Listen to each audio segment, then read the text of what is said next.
урматтуу мекендештер, урматтуу кыргызстандыктар, КТРК Спорт каналы барыңыздардын назарыңыздарды Көкбөр боюнча өтүп жаткан 2018 жылдагы президенттин кубогун көрүүгө чакырабыз. Жана азыр Сары Өзөн Рассвет жана ошондой эле дагы бир мыкты жааттардын бири Төш булактын ортосундагы беттешке ортоктош болобуз.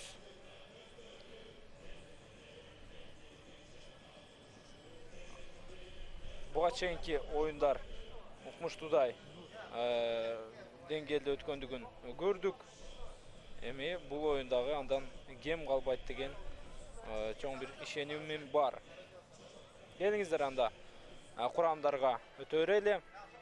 Oyun başlangıç çaktı kuramdарды tanıştırıp koysak bolot. Сары Өзөн командасы мына бүгүн өздөрүнүн аты айтып тургандай сары түстөгү кийим менен оюнга чыгышкан.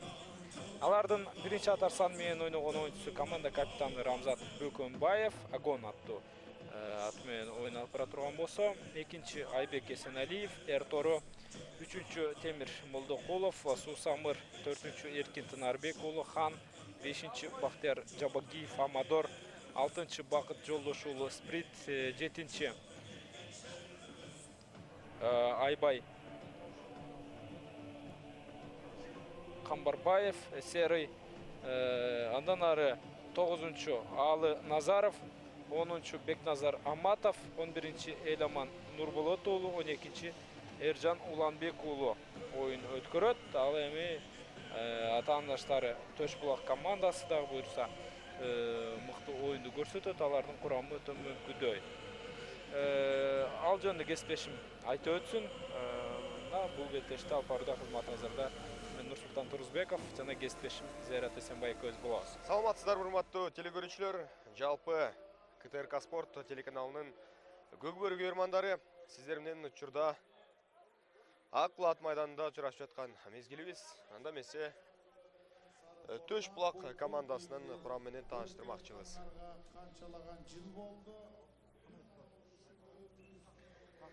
Биринчи катар саны менен Гүлжигит Оросбеков, Марадона аргамагы менен бүгүн оюн жүргүзөт. Экинчи Айнидин Гүрүчбеков, Дизель, үчүнчү Япончик, үчүнчү катар санда Жангара Жакинов, Япончик менен 4-чү Абылбек Бердибаев, Мальборо, 5-чи Талантбек уулу Тыштыкбек, Момент, 6-чы Ашырбеков Кеңешбек, Лазер, 7-чи Муратбек уулу Азирет Зайчик, 8-чи Өмүралы уулу Нуртилек, Барон, 9-чу катар сандагы Абдумуса уулу Акназар Спартак, 10-чу Төлөн Оңкобаев Гертай, 11-чи Арген Изатбеков Мерс, жана 12-чи Жунушалиев Бакыт Саян аргамагы менен оюн жүргүзмөкчү.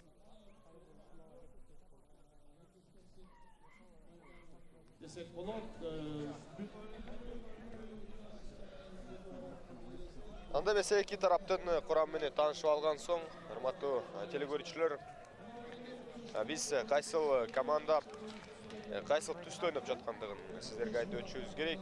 Экранда өзүңүздөр көргөндөй көк кийимчен Төш булак командасы, ал эми алардын атаандаштары Сары Өзөн, бул сары түстөгү команда. Демек эки ошол команда бүгүн өздөрүнүн жеңиштерин камсыздоого аракетин жасайт. Биз кече күнү Төш булак жана Көкжал командаларынын ортосундагы беттешти көргөнбүз. Жана Төш булак алгачкы улакты салганы менен кийинки мүнөттөрдө дагы бир улакты, тактап айтсак, атаандаштарынан бир улакты салдырып жиберген жана эсеп 1-1 айланган болчу. Ал эми кошумча мүнөттөрдө ушул алтын упайлар үчүн болгон 10 мүнөттүктө Төш булак командасы атаандаштарына бир улакты салдырып жиберген. Ошондуктан улам алгачкы беттештин жеңилип калгандыгын сиздердин эсиңиздерге сала кетебиз. Жана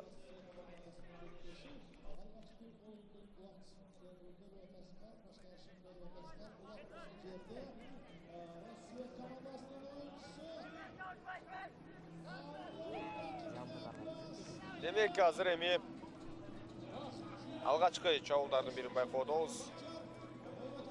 жана Сары Өзөн командалары командасы өздөрүнүн пайдасында улакты кармап турган, аутка чыкпастан мына эми атаандаштарынын тайгазанын көздөй бет алууга азыр мүмкүнчүлүк алабы. Чогуу байкайлы. Эң башкысы жок, аутка чыгып кеткендигине байланыштуу эч кандай чабуул эмес. Азыр жекеме-жеке күрөш орун алат. Демек, калыстын ышкырыгысыз албетте оюн уланмак эмес. Азыр биз буга чейин тааныштырып өткөн оюнчулар жекеме-жекеде ат салышып жаткан мезгили. Ошондуктан улам азыр кийинки жүрүштөрүн чогуу байкамакчыбыз. Эки команданын күчтүү делинген оюнчулары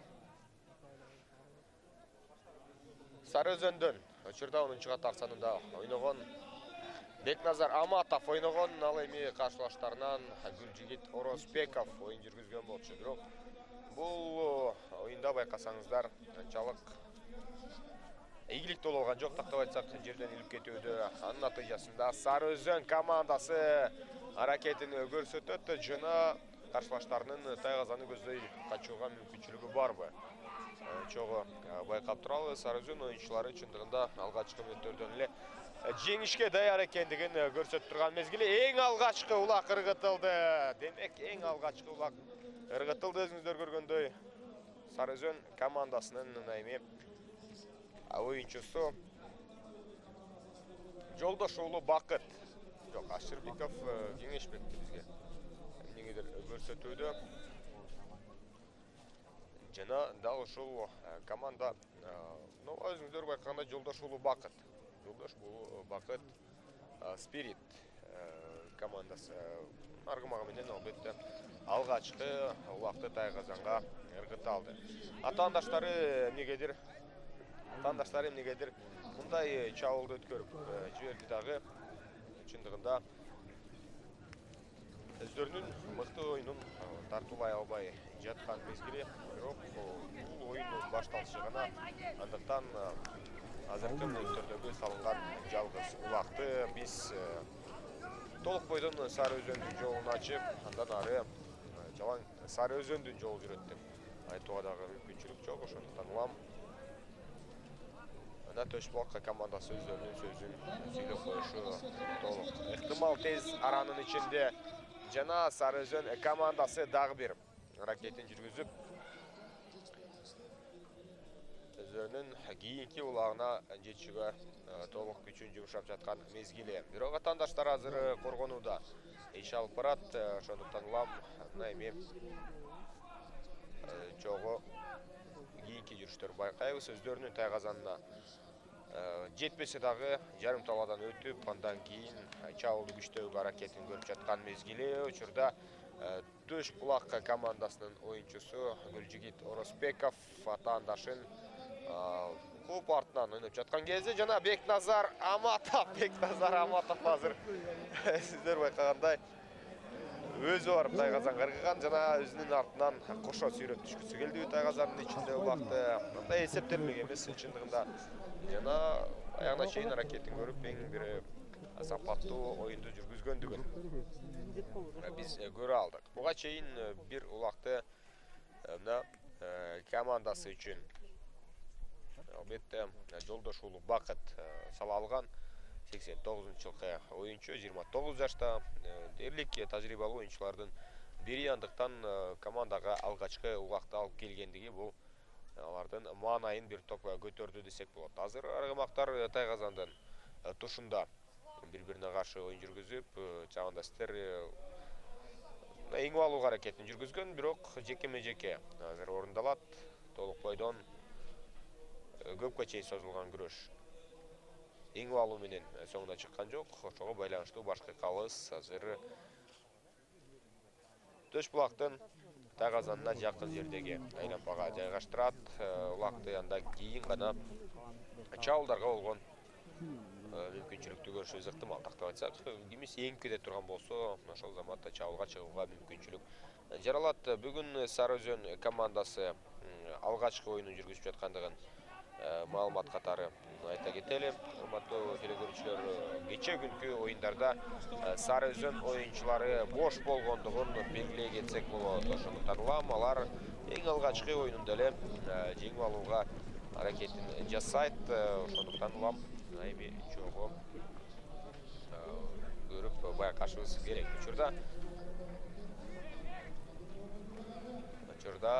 эми командалардын оюну кайрадан жекеме менен улантылат. Аутка чыгып кеткендигине байланыштуу кайрадан бирге бир чыгуусу орун алышы керек. Эки тараптан бирден оюнчу кирип күрөш жүргүзөт. Азыр жекеге чыккан оюнчуларды тааныштырып өтөбүз. Төш Булак командасынан өзүңүздөр көргөндөй Азирет Муратбек уулу ойногон, бирок атаандашы Нурболот уулу Эламан Тайлунг менен атаандаштарынын тайгазаны көздөй бет алып бара жаткан кезде 99-жылы төрөлгөн спортчу жаш көкмөрчүлөрдүн бири жана тайгазан кыргыттыга өтө жакшы мүмкүнчүлүк бар. Бирок байкасаңыздар таамай сала алган жок. Тайгазандын үстүнөн шыпырылып барып жерге түшкөндүгүн көрө алдык. Демек, алгачкы чабуулдардын жүрүшүндө биринчи таймдын алкагындагы чабуулдар боюнча Сарыөзөн командасы күчтүүрөөгүн түзүп жаткан мезгили. Эгер азыр сала турган болсо, чындыгында эки улак катары менен аларга биринчи таймда жок дегенде жакшы мүмкүнчүлүк тартууламак. Дагы да болсо эсеп 1-0 жана Тайгазандын тушунда күрөш көпкө чейин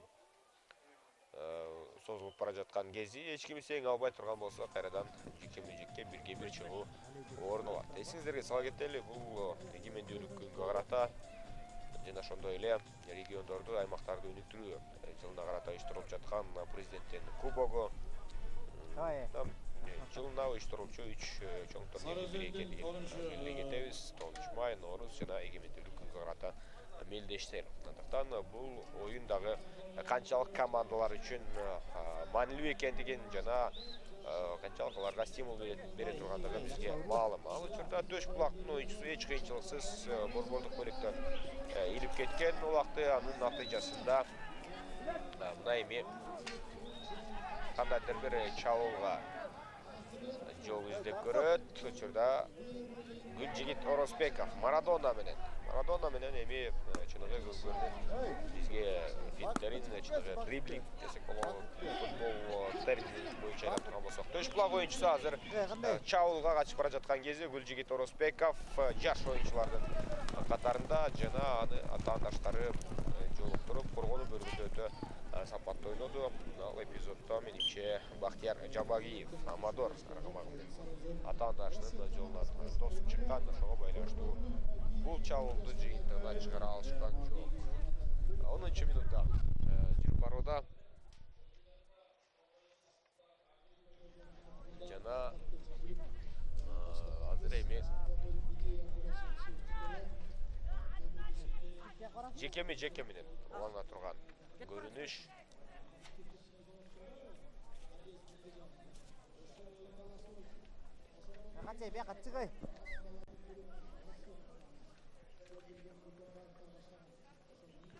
Азыр эми буга чейинки оюнчулар чыгабы же болбосо оюнчулар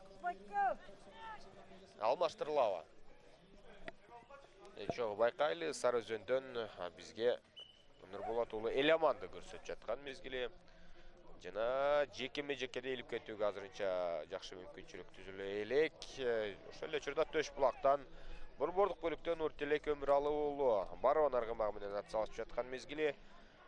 Азыр кайрадан эле ошол Нуртилек Өмүралы уулу жалгыз калгандыгына карабастан эңе албай жаткандыгын байкоодо. Сарыөзөн командасынан учурда Нурболот уулу Эламан Тайлунг менен атсалышууда борбордук чекитте жана эки тараптын өздөрүнүн чеберчилигин көрсөтүп, кандайдыр бир убакытты илип кетип көрмандарды таң калтыра элек. Бүгүнкү күндүн эсебиндеги 3-беттеш, урматтуу телекөрүүчүлөр, кече күнү да биз кызыктуу беттештерге күбө болдук. Өзгөчө кошумча мүнөттөрдү көрдүк эки беттеште.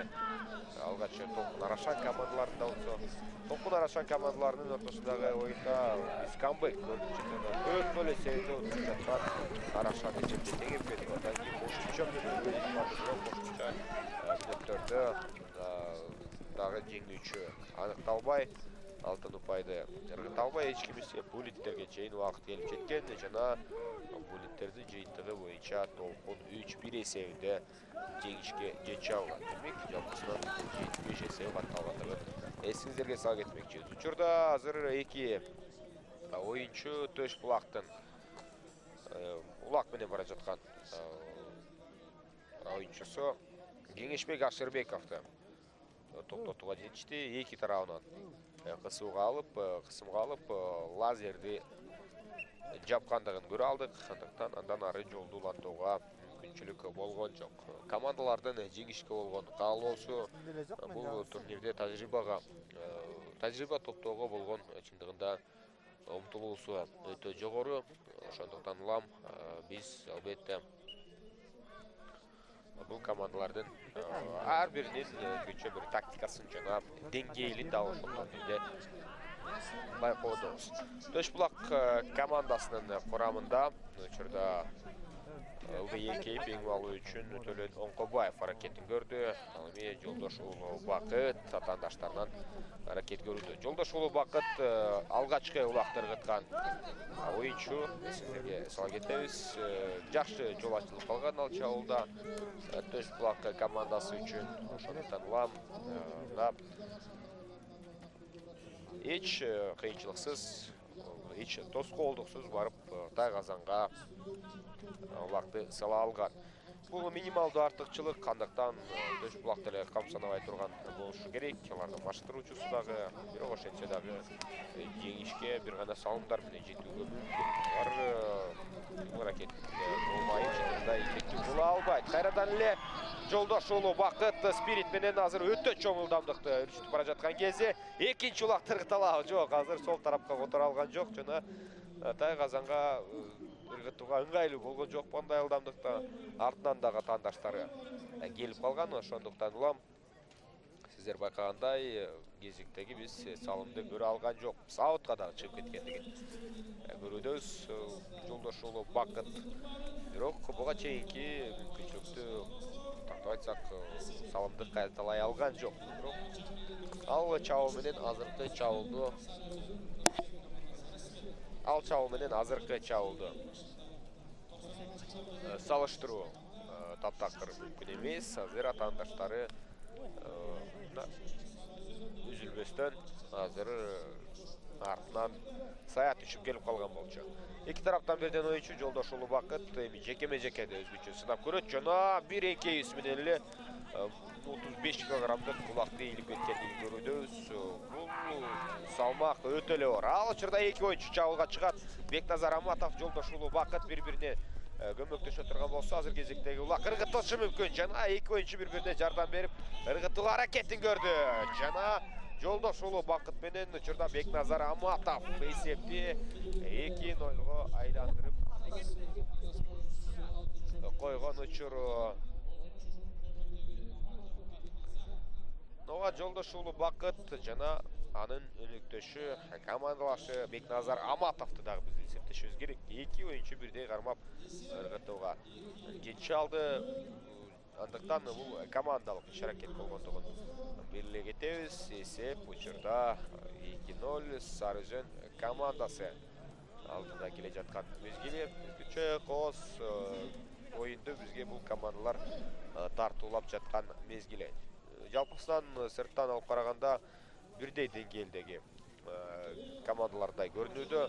Бирок чабуулдар боюнча ачыгын айтканда Сары Өзөн командасы бир аз ийгиликтүүрөөк. Жекелерде ошол жерден убакты илип кетүүсү боюнча дагы алар азырынча жолдуураак болуп жаткан учур.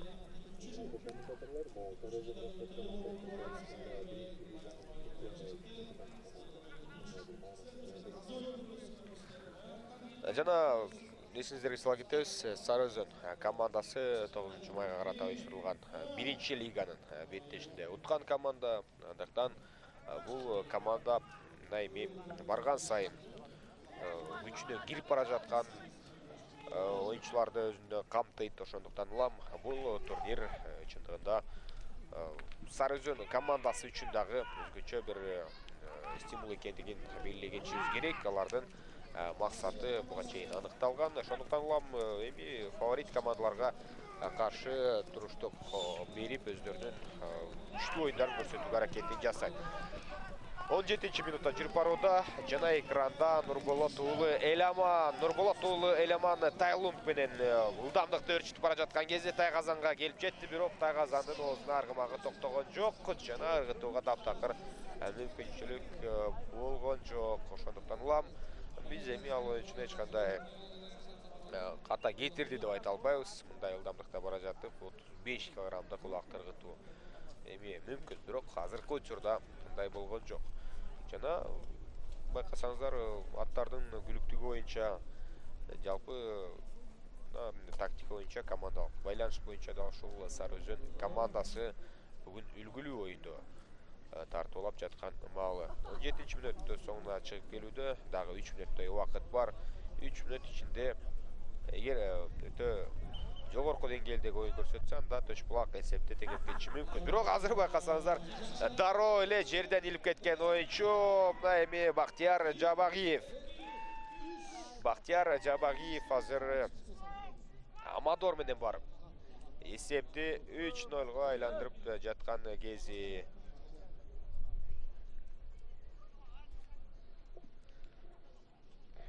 Таптакыр күтүлбөгөн түрдө бул чабуул орун алды. Жекеме-жекеде мындай тез эңип барып, жалгыз салган учурлар сейрек гана кездешет. Анткени башка оюнчулар албетте коргонууда өздөрүнүн иш-аракеттерин жасашы керек болчу. Азыркы учурда коргонуусу начар жана күтүлбөгөн жерден болуп калгандыгы албетте аларга жакшы мүмкүнчүлүктү тартуулап койду десек болот. Бактияр Жабагиев өзүнүн аракети менен, командалык оюнда жалгыз аракети менен ушундай эсепти 3-0 айландырып отурган мезгили. Биринчи таймдын алкагында 3 улакты ыргытып алуу бул өтө жакшы мүмкүнчүлүктү берет бул командага.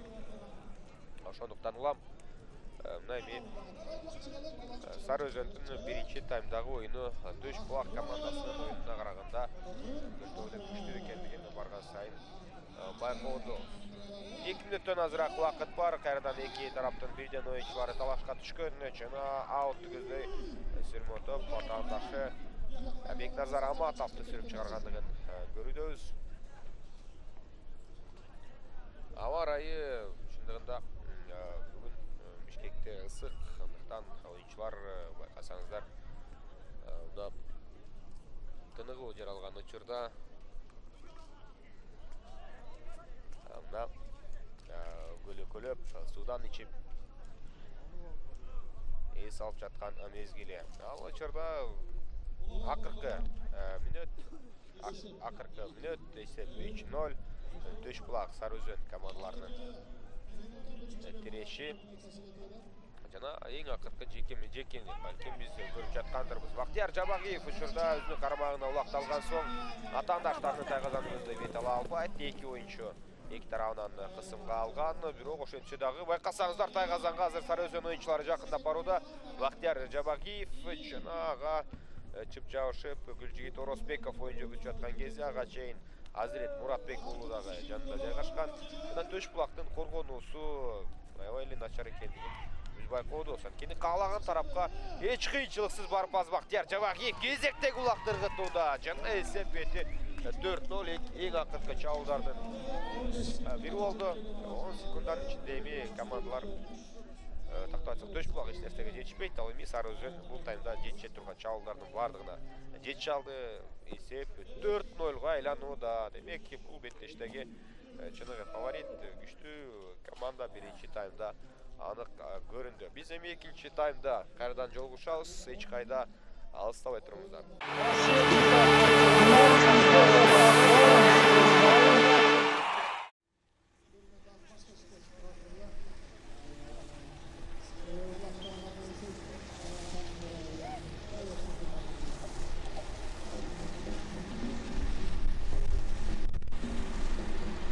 Ассаламу алейкум, урматтуу мекендештер, урматтуу кыргызстандыктар. Дагы болсо биз беттешти уланды түрдө көрөбүз. Төшбулак жана Сары Өзөн командалары оюн алып барып жаткан чагы.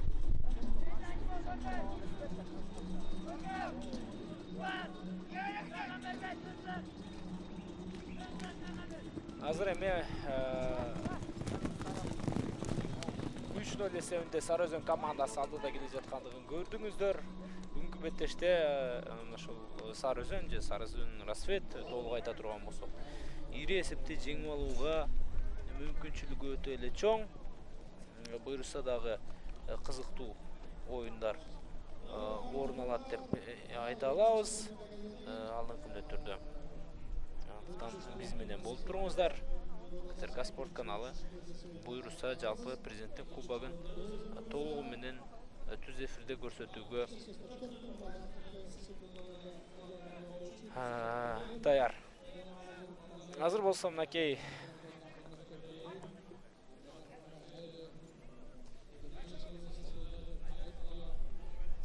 жекеме-жеке чыгуу эрөлү кайрадан орун алат.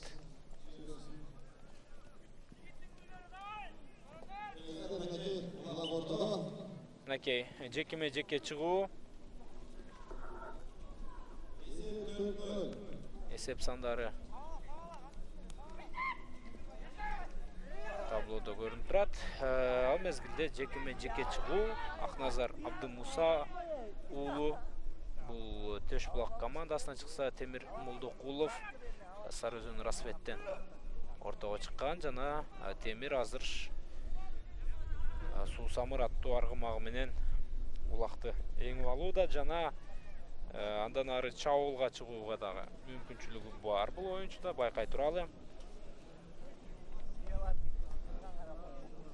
Анткени менен өз учурунда мына Төшбулактын оюнчусу дагы, Төшбулактын оюнчусу Акназар Абдымуса уулу дагы жөнтүрүп калбастан атаандашына кандайдыр бир чабуулду жаратууга таптакыр мүмкүнчүлүк бербей жаткан чагы.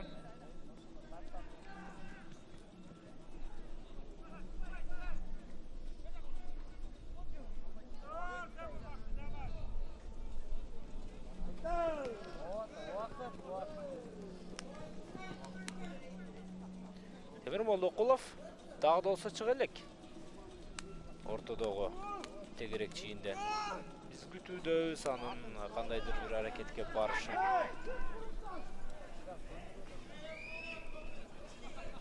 Убакытты чоюп жаткандай. Азыр эгерде 1 мүнөт жыйынтыкталса, анда жекеме-жекеге башка оюнчулар чыгышы талап кылынат калыс тарабынан.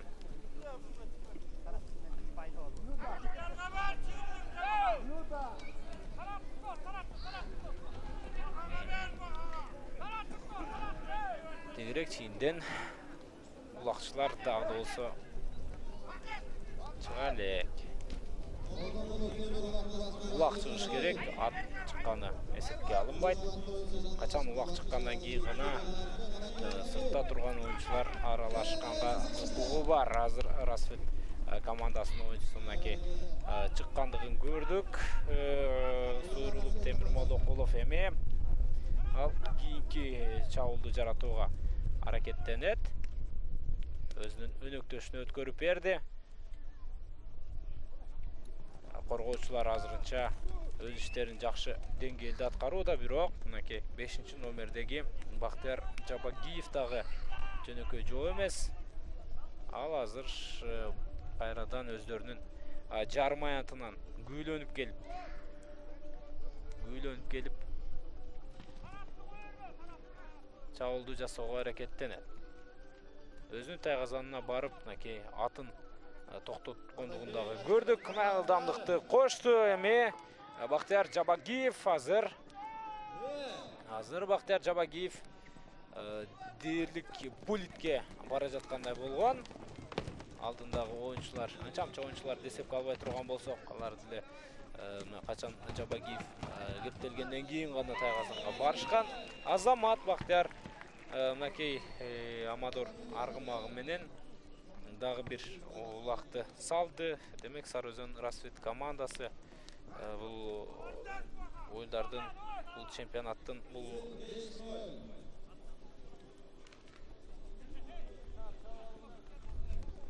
президенттин кубогунун негизги фавориттеринин, негизги мына ошол талапкерлерinin бири экендигин бул оюндан улам көрсөтүшүүдө. 5-0 эсеп. Кайрадан желек жерден улак теңип алуу оңой гана болгондугун көрдүк.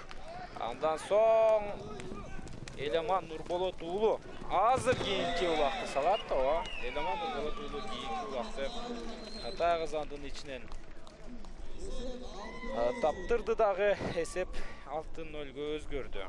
Төш Булак командасы бун менен өздөрүнүн оюнун таптакыр окшоштура албай калган чагы. Эми азыр жеке чыгуу кайрадан оруналары күтүлөт. Бир аз туура эмес түшүп калгандай, улактагы бирок калыс уруксат берүүдө.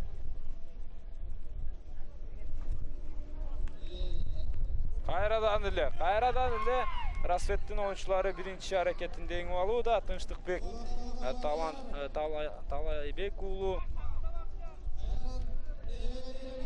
Талайбек уулу Азамат мынакей бир жолу өзүнүн жарым аянтына барды дагы. Андан ары ылдамдыкты кошуп, эгерде азыр аты жакшы токтоп берсе, анда кийинки салымды жасайт. Баары тең жогорку деңгээлде. Аты дагы өзүнө туура келип, бул жерде эсеп сандарын 7-0-га Бактияр Жабагиров өзгөртүп жибергендигин дагы көрүп турабыз. Сарыөзөн командасы ушундай сапаттуу оюнду көрсөтүүдө. Жок, бул Бактияр Жабагиев эмес. Бактияр Жабагиев аттуу оюнчу болгон экен. Өзүңүздөр көрүп өткөндөй, алдындагы Амадор аттуу аргымагы менен. Андан ары улак кайрадан аутка чыгып кетти. Мындай учурда эрежеге ылайык ортодон жеке чыгуу уланат. Кимдер чыгууда? Толкун командасынын 9-чу катар санындагы Абдымыса уулу Акназар. Тош Булак командасынын Акназар Абдымыса уулу чыкса, ал эми алардын атаандаштардан 3-чү номердеги Темир Молдокулов Асуу Самыры менен ортодо. Темир Молдокулов жакшы эле чыгып бара жаткандай болгон, бирок бир аз атынан ой кеткендигин дагы байкадык. Жерден улак теңип алуу Расвет командасында. Бул ирет Арген Изатбеков ылдамдыкты кошушу керек. Коргонуу ачык, себеби бир оюнчуну анын өнөктөшү тосмок.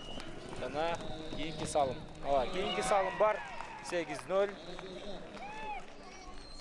Сарыөзөн командасы эсепти 8-0-га өзгөртүп салган чагы.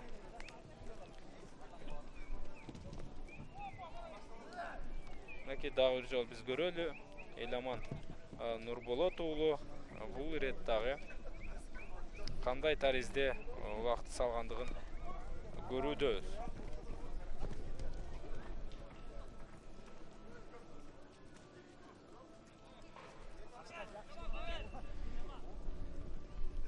Өз чекитине улак ташталды. Эсеп 8-0. Ушундай жерден болсо дагы көңүл жубатчу бир улакты ташташы керек болчу Төш Булак. Алар ал нерсеге жетише элек. Расвет командасынан Бактияр Жабагиев кайрадан. Бактияр Жабагиев Азамат. Ыргытуу жогорку деңгээлде болгон. Бирок ал түшкөн жок. Анткен менен чабуул Расветте уланууда. Алы Назаров Сүлүк Кара менен азыр өз учурунда атаандашы жетип баргандыгын көрдүк бул жерде. Кен менен Сүлүк Кара менен дагы да болсо чабуулун Алы Назаров улантууда. Ачык, өнөктөштөр ачып берди Алыга. Жана Алы 9-чу улакты таштады. 9-0. Эгерде оюн ушундай өнүгө турган болсо, ортодогу айырма 2 орунду сан болору бышык. Андан дагы кызыктуусу 20 упайдын артыкчылыгында жеңишке жетиши күтүлөт азыр Сарыөзөндөн. Бирок эми атаандаштарын дагы жаш мындай чоң ареналарда эми гана ойноп жаткан атаандаштарын аяп, мен оюмча Рассвет командасы атаандаштарына, каршылаштарына кандайдыр бир мүмкүнчүлүк берет деген ишеним бар. Улактуу эңип алуу аракеттери Төшбулак командасында болууда. Жакшы, Төшбулактан азыр Гүлжигит Оросбеков улакты эңип алууга барган.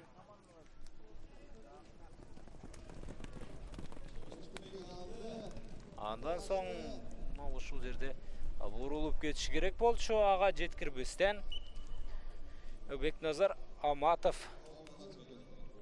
атаандаштан улакты тартып алгандыгын көрдүк. Бекназар Аматов деле аны оюнда сактап кала албады. Натыйжада жекеме-жеке чыгуу эрөөлү катталат.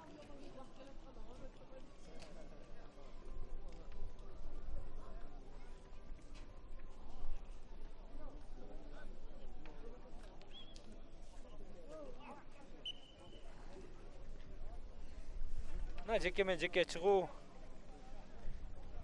азыр Рассвет командасынын жарым аянтында болууда. Азирет Муратбек уулу азыр жерден улакты эңип алгандыгын көрдүк. Ал Темир Молдокуловдун ийгиликтүү болуп чыккан. Бирок Төшбулак командасынын оюнчулары кайрадан улакты тарттырып жибериши мүмкүн азыр, байкай туралы. Себеби өз учурунда улакка чыпчармашкан оюнчу бар. Мен Абай Камбарбаев жөнүндө айтуудамын. Бирок натыйжада сүрмө топ азыр максатына жетет окшойт. Жок, алыс улакты дагы да оюнда экендигин белгилөөдө. Төшбулак командасы сейрек кездешкен чабуулдардын бирин жасайт. Бирок коргонуу бөлүгүндө дагы Сары Өзөн бул сапар өзүнүн мыктылыгын көрсөтүүдө. Сары Өзөндүн аттары дагы, оюнчулары дагы тажрыйбалуу. Аны биз билебиз. Аттары өзү эмнеге татыктуу? Мисалы Сүлүк Кара, Аутбек, ушул Эртору, Амадор, бул аттар албетте Кыргызстан чемпионатындагы эң мыкты аргымактардын тизмесине кирет. Улак үчүн күрөш Төшбулактан азыр Абылбек Бердибаев чабуулду өнүктүрүүдө. Жок, Тынчтыкбек Талантбек уулу болгон экен.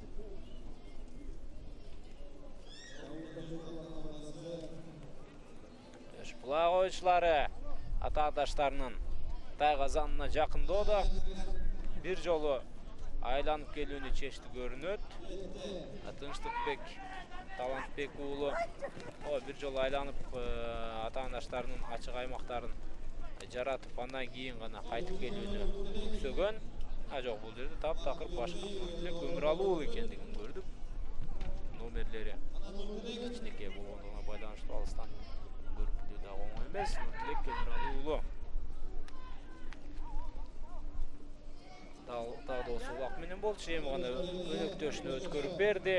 Андан соң өнөктөшү дагы эми бир айланып келип, андан кийин чабуулду жасоого аракеттенүүдө. Айнидин Күрүчбеков экинчи катар саны менен ойночу. Бул Бакыт Жуншалиев экендигин дагы көрө алдык. Бакыт Жуншалиев улакты такымдан такыр чыгарар эмес. Ага чыпкенеде жармашкан Эламан Нурболот уулу аракетке барууда.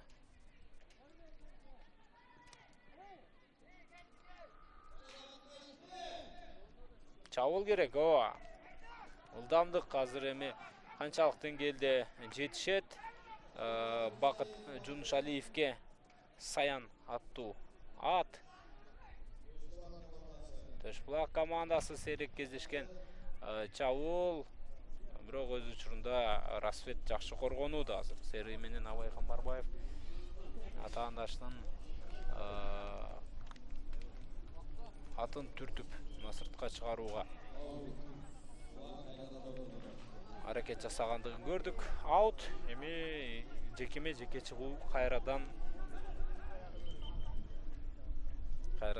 Рассвет командасы жайгашкан Тайгазандын жанында болот.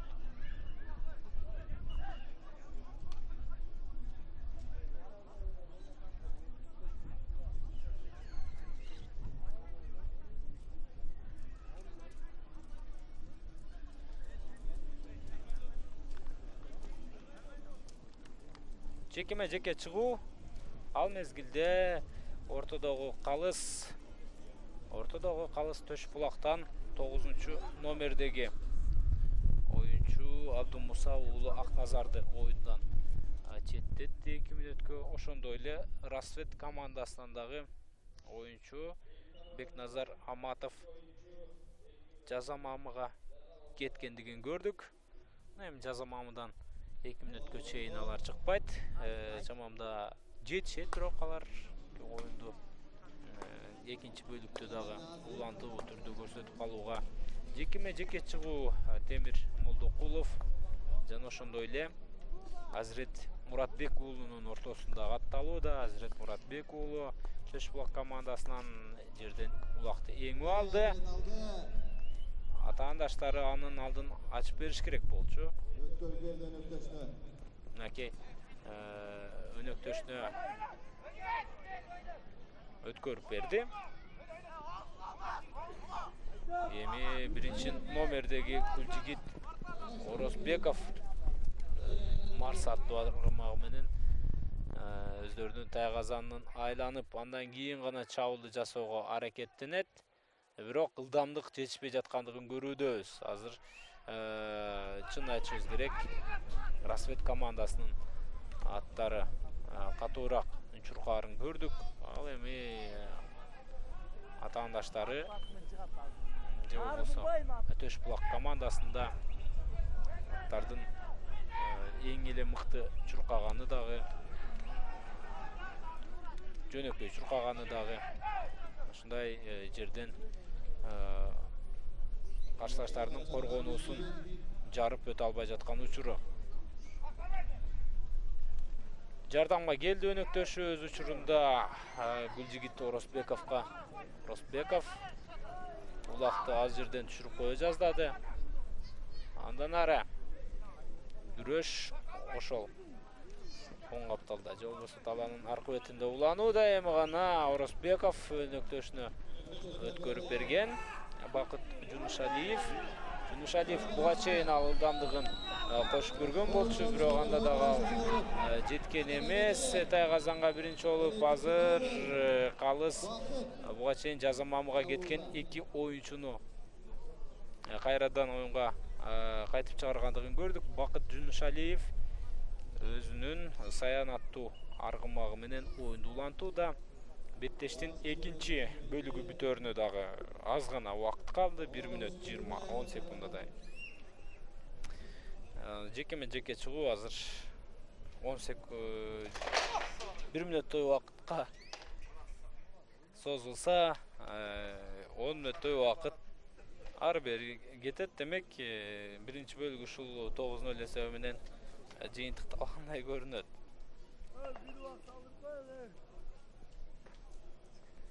Жекеме жеке чыгуу байкай туралы Сары Өзөндөн бул сапар Бакыт Жолдош уулу спирит менен чыккан болсо, ал эми атаандаштарынан буга чейинкидей эле 7-номердеги Азирет Муратбек уулу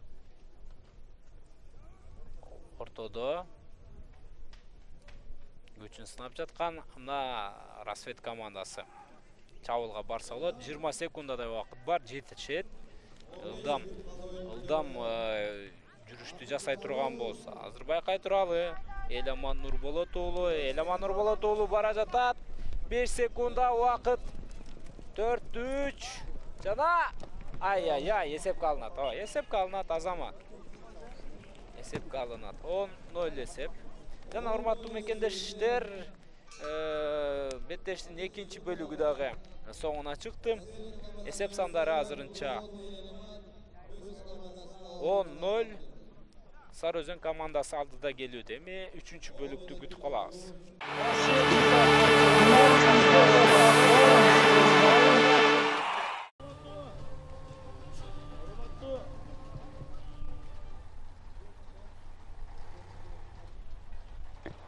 Урматтуу телекөрүүчүлөр, жалпыңыздарды Сарыөзөн жана Төшбулак командаларынын ортосундагы беттештин жыйынтыктоочу 3-чү таймын көрүүгө чакырабыз.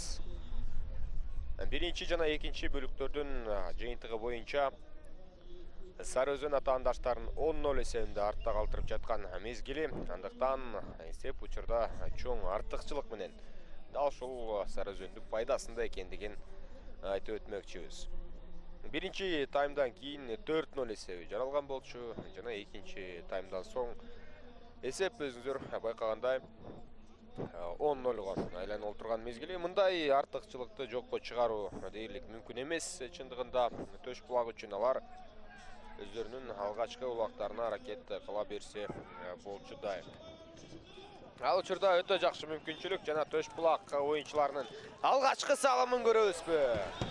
Мына эми ыргытылган алгачкы улак Төшбулактагы жөн турбастан мына сиздер көргөндөй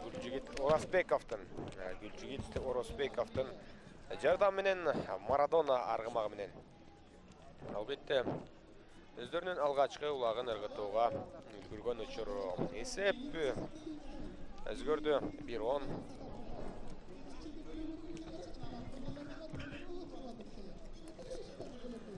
Жана азыр өзүңүздөр көргөндөй анчалык деле чоң артыкчылык кыскарган жок болгону эсеп 1-10.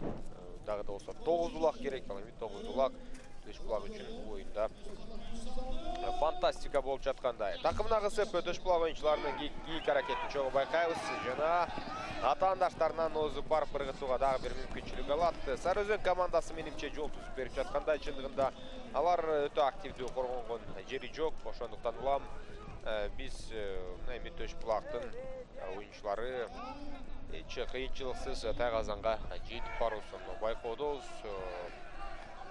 Жана көрөрмандардын эми копулуна толуп жаткандай мындай оюн албетте атаандаштарга дагы ойногонго жол түзүп бериши керек. Анткени алар буга чейин өздөрүнүн жетиштүү керектүү упайларын топтоп кое алышкан. Кеңешбек Ашырбеков учурда такымына бекем кыскан өнөктөшүн өткөрүп берди Нуртилек Өмүралы уулуга жана ал такымына бекем кысып кийинки атаандаштарынын коргонуусунан өтүүгө аракетин жасайт жана 43-мүнутта жүрүп барууда. Бул беттеште дагы 17 мүнөттөй убакыт бар. Бактияр Жабагиев учурда өзүңүздөр байкагандай атаандаштар жабышып улакты тартып алууга аракетин көрүп жаткан мезгили. Эч кыйынчылыксыз эки оюнчу дээрлик жерде жаткан учуру. Мына эми байкасаңыздар көкбөрүнүн кооздугу, көкбөрүнүн кызыктуулугу. Мындай жерден Бактияр Жабагиев чындыгында атаандаштарын бир гана оюнчуларды эмес, аргымактарына чейин жерге жыккандыгын көрө алдык. Бактияр Жабагиев бул оюндун алкагында бир топ салымдарды ишке ашырды. Ошондуктан улам биз жада калса эсептен жаңылдык. Ал учурда байкасаңыздар мына эки оюнчу дароо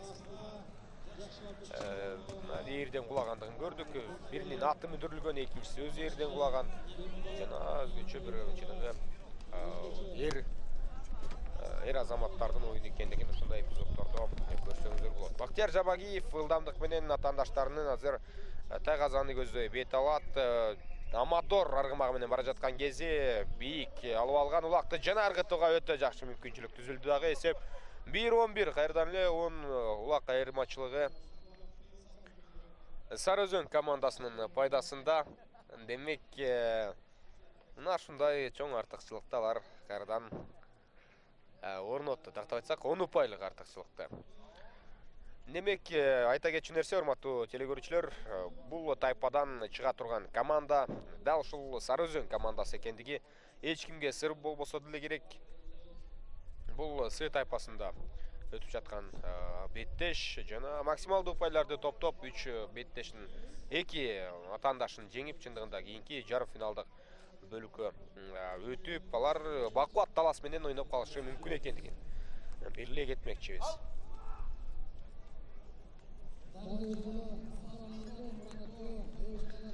Андыктан мына ушул жарым финалдык беттешти биз божомол катары алдын ала айтсак болчудай.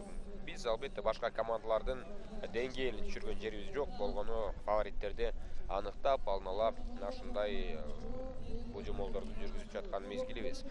Жарым финалда мына ушул эки команда жолугушу күтүлүүдө. Андан тышкары мына ушул А тайпасынан эгер деле толкун чыга турган болсо, Б тайпасынан кимиси чыга тургандыгы азырынча белгисиз. Четинди Шыралгын чыгып калышы мүмкүн.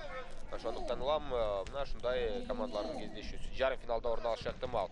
Өтө жакшы мүмкүнчүлүк жана кезектеги улакты ыргытууга мүмкүнчүлүк жаралганы менен Сары Өзөн оюнчулары азыр аягына чейин ыргыттыган эмес, эми гана өзүңүздөр байкагандай өз пайдасына Бекназар Аматов лидер ыргамагы менен улакты жазып отурган мезгили. Эсеп 12-1 чоң айырмачылык жаралууда.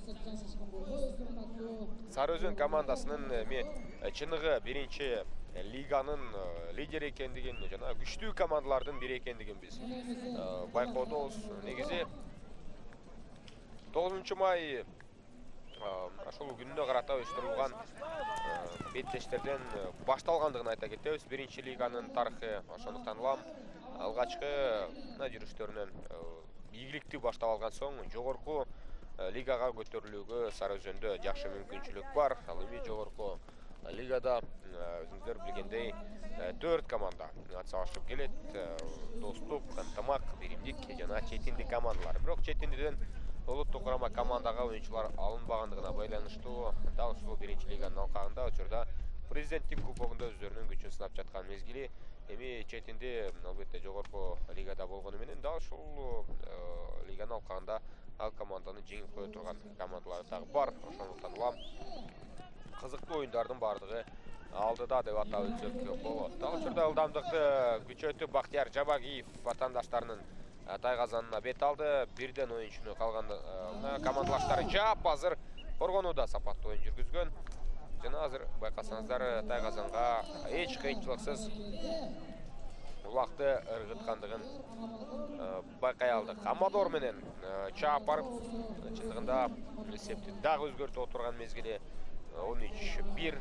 Жана Сары Өзөн оюнчулары мындан кийин эми атаандаштарына мүмкүнчүлүк ачып берип, кандайдыр бир спорттук сыйды көрсөтөбү жокпу мына ушул оюндун жүрүшүндө көрөбүз. Буга чейинки биринчи салынган улак албетте Сары Өзөндүн түзүп берген жолунан улам болуп десек дагы болчудай. Эгер максималдуу түрдө коргоно турган болсо, Төш булак командасы бир улакты менимче сала алмак эмес. Ошондуктан улам азыр алардын пайдасында, алардын эсебинде бир улак жаралып турган мезгили. Жалпысынан алганда мына буга чейинки оюнунда деле Төш булак жеңип алууга толук мүмкүнчүлүгү бар болчу.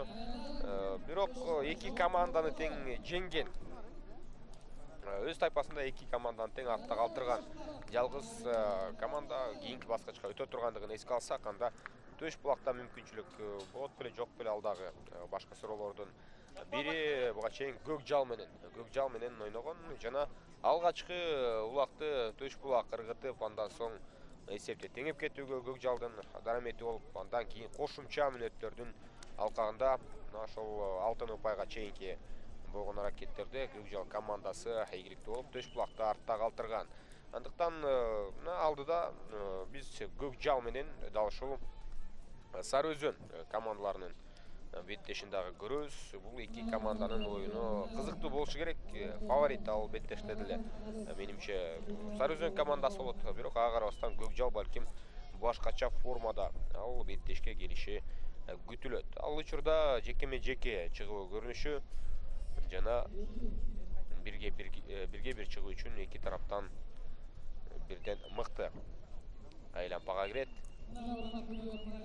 Жана Төш булак командасынан учурда Тынчтыкбек Талантбек уулу момент аргымагы менен. Негизи Тынчтыкбек Талантбек уулу коргонуу бөлүгүндө өзгөчө мыкты деңгээлде оюн жүргүздү. Көкжал командасына каршы аны дагы белгилей кетишибиз керек.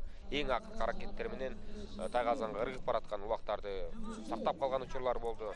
Көкжалда чабуулга болгон мүмкүнчүлүктөр өтө көп болгон. Андыктан Көкжалдын деңгээли деле бул турнирге карата өтө мыкты эмес экендигин белгилей кетебиз. Болгону бир упай, бир улак айырмачылыгы менен дал ушул атаандаштарын артта калтырган.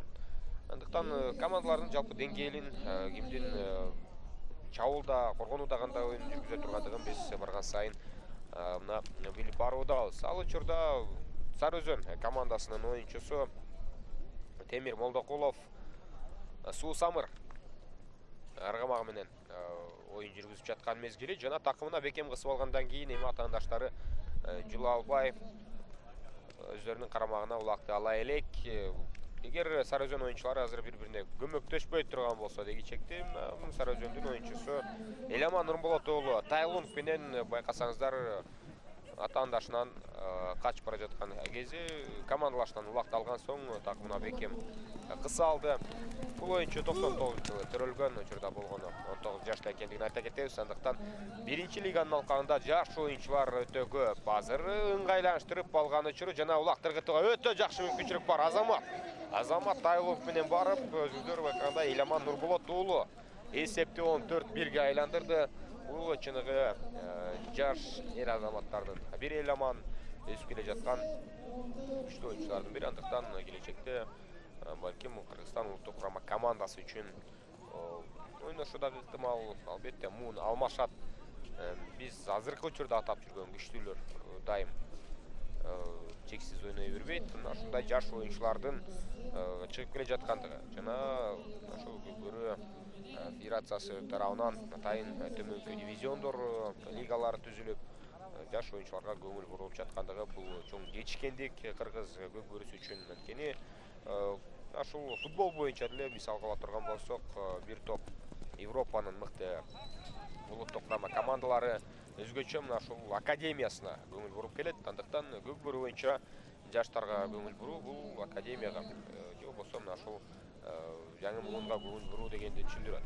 Ал мезгилде эми тараптар кайрадан тартышка түшкөндүгүн байкоодобуз жана өзүнүн карамагында учурда Бекназар Аматов лебдер менен жок. Бул албетте Алы Назаров оюн жүргүзүп жаткан кези Сүлүк Кара менен. Алы Назаров Сүлүк Кара менен тайгазанга жакын келди жана Азамат улактын артынан өзү дагы тайгазандын ичинде көп кездешкен көрүнүштөрдүн бири жана эсеп 14-1.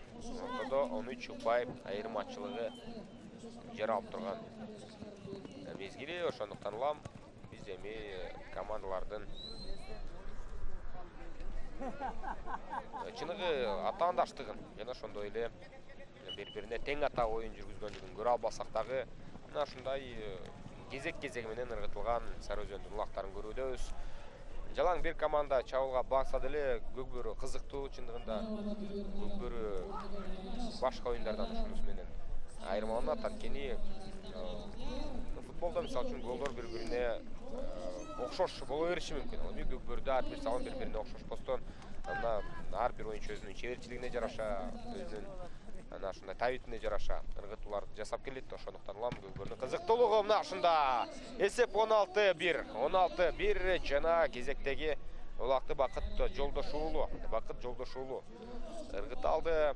Бул оюнчу бүгүнкү беттештеги алдыңкы ролдогу оюнчулардын бири. 29 жаштагы оюнчу спирит менен келип атаандаштарынан мүмкүнчүлүк калтырган жок жана эсепти дагы да болсо өзгөртүп жаткан мезгили. Алдыда 6 мүнөттөй оюн бар. 6 мүнөттөн ичинде чындыгында мына эми кандай окуя болуп келе тургандыгы бизге анык. Анткени катар менен Сары Өзөн өздөрүнүн улактарын ыргытуусун улантууда. Төш булак болгону кийинки экинчи салымды жасай алабы жок ошону көрмөкчүбүз. Ал учурда экранда Эламан Нурболот уулу жаш оюнчулардын бири кайрадан ишенимдүү түрдө эч кандай кыйынчылыксыз улакты ылдамдык менен келе жатып ыргыткандыгын көрө алдык. Эламан Нурболот уулу бүгүн бир нече салымдарга ээ болуп жаткан мезгили. Өзүнүн ыргытуусу менен командасына салым кошууда.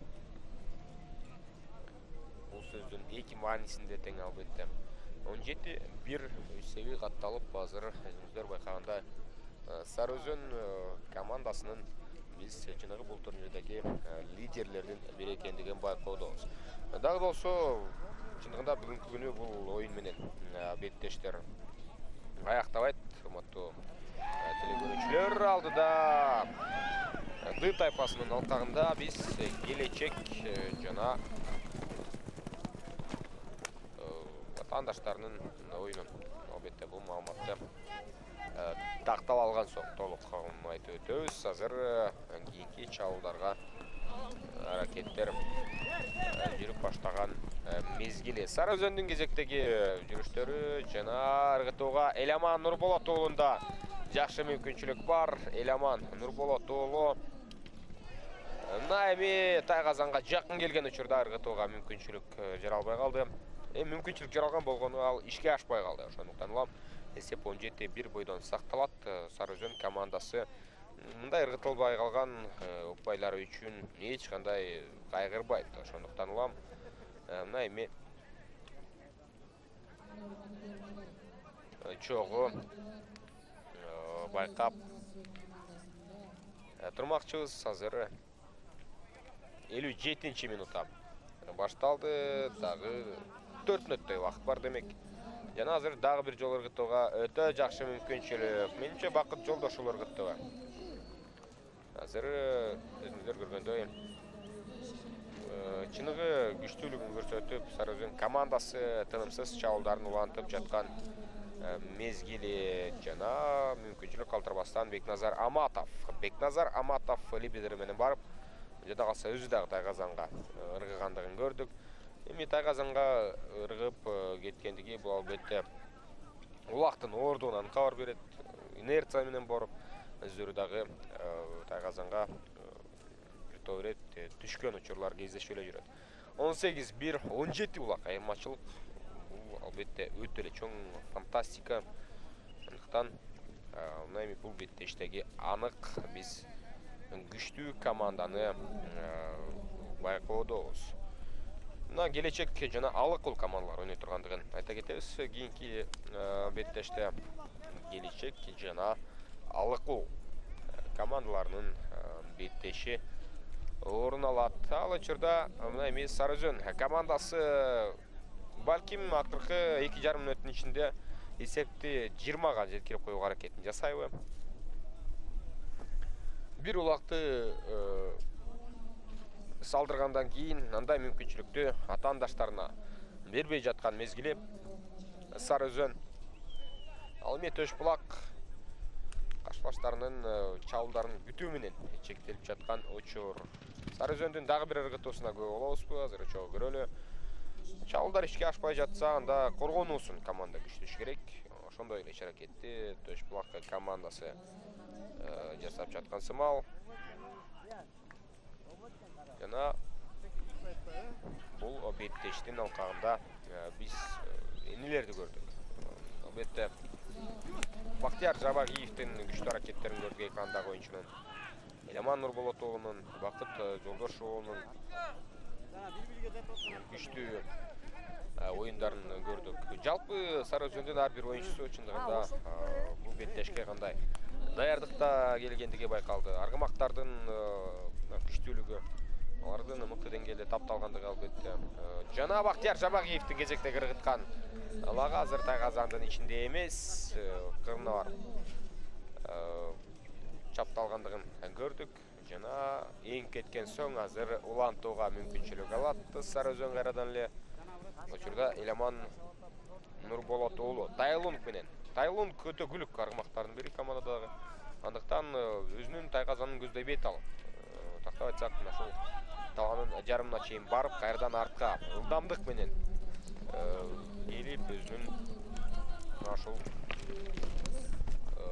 тез жүрүшүнүн натыйжасында Эламан Нурболот уулу бир топ жакшы мүмкүнчүлүктөрүн аткарып жаткан кези. Ошондуктан улам мына дагы бир аргымагынын күлүктүгүн көрдүк. Тайгазанга менимче ыргыта алат жана ар бир ыргыткан улагы Тайгазандан орун алууда. Эламан Нурболот уулу мына эми бул мелдеште менимче жылдызы жанып жаткан кези. Анткени буга чейинки бул оюнчунун катышкан турнирлерин эгер мына ошол толук түз эфирде күйөрмандар көрбөй келген болсо, мына азыркы учурда толук бул оюнчунун жүктөгөн оюнун көрүүгө мүмкүнчүлүк түзүлүүдө өзгөчө Сары Өзөндүн көрөрмандары үчүн, андыктан Эламан Нурбулат уулу көптү үмүттөндүргөн жаштардын бири экендигин байкоодо. Мына эми убакыт соңуна келип жетти, урматтуу телекөрүүчүлөр. Эсеп 19-1. 18 ұпай. Айырмачылык жана Сары Өзөн командасы бүгүн толук бойдон бардык жагынан атаандаштарына караганда күчтүүрөөк болуп чыкты. Демек, жарым финалдык бөлүккө чыгууга бул команда башкы лидерлерден бири экендигин дагы да болсо айтып өтүшүбүз керек. Ошондуктан улам эми дагы бир оюну бар. Албетте Көкжал менен дагы да болсо чечиле элек. Балким Көкжал утуп Көкжал чыгып кетиши дагы ыктымал. Алыстабай туруңуздар, алдыда келечек жана Алакол командаларынын беттеши орун алат.